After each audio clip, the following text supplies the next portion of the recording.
आप जी बहुत भयंकर लोक में रह रहे हो। ये काल का लोक है। इस काल रूपी ब्रह्म के दया नाम की चीज नहीं है। इसको हमारे प्रति कोई रहम नहीं है और हम इसको अपना परमात्मा माने हुए थे, जिसको ब्रह्म बोलते हैं। क्षर पुरुष भी कहते हैं इसको। ज्योति निरंजन भी संतों ने कहा है। ये काल है। इसने सत्यलोक में, उस अविनाशी लोक में, शाश्वत स्थान में एक भयंकर भूल करी थी। उस गलती के कारण इसको श्राप लगा था 1,00,000 मानव शरीरधारी प्राणियों के शरीर का नित आहार करने का। मानव शरीरधारी प्राणियों का एक सूक्ष्म शरीर है। इस शरीर के अंदर एक सूक्ष्म शरीर है। उस सूक्ष्म शरीर समेत जीव को तपस्या पर भून के एक मनुष्य शरीरधारी प्राणी आजीवन जो भी चटपटे खट्टे मीठे शराब मांस तंबाकू जिस प्रकार के ये आहार करता है, उसका कुछ अंश सूक्ष्म शरीर के अंदर समा जाता है और उस सूक्ष्म शरीर को ये अपने 21वें ब्रह्मांड में एक गुप्त स्थान पर बनी तपस्या पर डालकर। तपस्या क्या है? जैसे एक बड़ी तई होती है जिस पे 20-30 रोटियां इकट्ठी बनाई जाती हैं, इस तरह की एक पत्थर की का तवा समझो, तई समझो, एक पत्थर की एक बहुत बड़ी तपस्या अपने आप वो गर्म रहती है, बहुत हीट रहती है उसमें। उसके ऊपर डाल दिए जाते हैं 1,00,000 मानव शरीरधारी सूक्ष्म प्राणी, सूक्ष्म शरीर युक्त प्राणी, और उनमें से फिर वो गंध निकालता है। उसको इतना गर्म किया जाता है कि उसमें से वो गंध मैल निकलता है। जीव मरता नहीं। जीव तो फिर अपने कर्माधार पर फिर आगे कोई जिस भी देव बनना है, महादेव बनना है, या राजा बनना है, रंक बनना है, या स्वर्ग जाना है, नरक जाना है, उस आधार से वो फिर भेज दिया जाता है। इसको ये श्राप लगा हुआ है और इसके 21 ब्रह्मांडों में कोई भी प्राणी स्थायी नहीं है, अमर नहीं है। ये खुद भी अमर नहीं है, स्वयं भी अमर नहीं है। इसका भी नाश होता है, मृत्यु होती है। दुर्गा भी अमर नहीं है और ब्रह्मा विष्णु महेश भी अमर नहीं है। और आप और हमारी तो स्थिति सबके सामने है। अब यहां क्या बताया है कि एक उदाहरण दिया परमेश्वर कबीर देव ने, कबीर जी ने। उस परमेश्वर ने स्वयं आकर के यहाँ काल के जाल को हमें समझाया है। वो परमात्मा बहुत दयालु है, स्वयं ही दया करता है और अपने उस निर्मल लोक को छोड़कर यहाँ इस गंदे लोक में आता है, हमारे लिए आता है।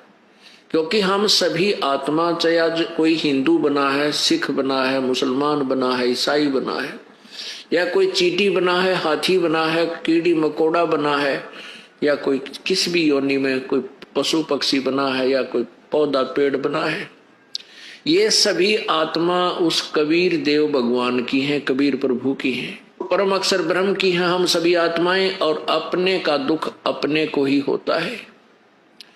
पुण्यात्माओं, यदि ये भगवान जिसके लोक में हम रह रही है भगवान हो, तो हमने गधे बनावे, गधी बनावे। मनुष्य जीवन में इतना कष्ट है। इतिहास देख लो, यहाँ पर किसी के हाथ कट गए, किसी के टांग कट गई, कोई अंधा हो रहा है, किसी का लड़का मर गया, किसी की बेटी विधवा होगी, किसी का कोई दुख है, किसी को कोई दुख है, और फिर 84 लाख योनियां बनाकर डाल दी इसने। पुण्यात्माओं, ये भगवान जैसा लगता है परंतु भगवान नहीं है। इसने कैसा व्यवहार किया हमारे साथ? जैसे कसाई बकरे पालता है। कसाई का स्वार्थ निहित होता है उसमें, लेकिन वो अबोध बकरे और बकरियां वो नहीं समझ सकते उसके गहरे जाल को। उनमें इतनी बुद्धि नहीं है। वो क्या करता है, उन बकरे और बकरियों के लिए बहुत लंबी चौड़ी एक चरागाह बनाता है, जिसके प्रतिदिन की 10-20 बकरों की सेल है। तो वो हजारों की संख्या में बकरे पालता है। उनके लिए गर्मी सर्दी से बचने के लिए उनके लिए शेड बनाता है, शेड, और लंबी चरागाह रखता है जहां वो चारा चरते हैं। एक तालाब बनाता है जहां वो पानी पीते हैं, जल पीते हैं। तो वो बकरे ये सोचते हैं कि हमारा जो मालिक है बड़ा दयालु है, हमारी कितनी केयर टेक करता है, कितनी देखभाल कर रहा है। और जब वो कसाई उन बकरों में आता है तो उनको वो भोले बकरे, वो भोली आत्मा अपना दयालु मालिक मान के कि जिसने इतनी सुविधा दे रखी, उसके साथ प्यार करते हैं, उसकी तरफ दौड़ कर आते हैं। वो उनकी बाजू पकड़ कर देखता है। अब कसाई तो देखता है यू कै किलो का हो गया, कितने का बिकेगा, कितना मांस हो गया इसमें, और वो उससे प्यार करते हैं, ऐसे चाटते हैं और उसके प्यार देते हैं अपना मालिक मान के।